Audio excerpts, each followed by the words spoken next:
আল্লাহরে বলে নাই। ফেরেশতাদেরকে বলতেছেন, আল্লাহ গর্ব করে ফেরেশতাদেরকে বলতেছেন, ফেরেশতারা আমার নবীকে পরীক্ষা নেওয়ার জন্য তোমরা বললে, আর আমি আল্লাহ পরীক্ষা নিয়ে নিলাম। দুনিয়ার সব সম্পদ চলে গেল, সব বিবিরাও চলে গেল, নিজের দেহটাও শেষ হয়ে গেল, এখন শুধুমাত্র মুখটা বাকি আছে। তারপরেও দেখো তার কলেমার, তার জবানের ভিতরে দেখো আমি আল্লাহর কলেমা রয়েছে। সুবহানাল্লাহ। ফেরেশতারা বললেন, আল্লাহ আর পরীক্ষা নেওয়ার দরকার নেই, আমরা বুঝে গিয়েছি।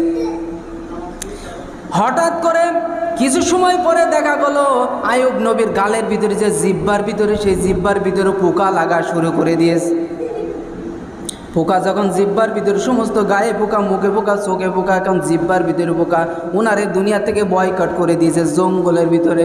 পাশে শুধুমাত্র রহিমা, তাছাড়া আর কেউ না।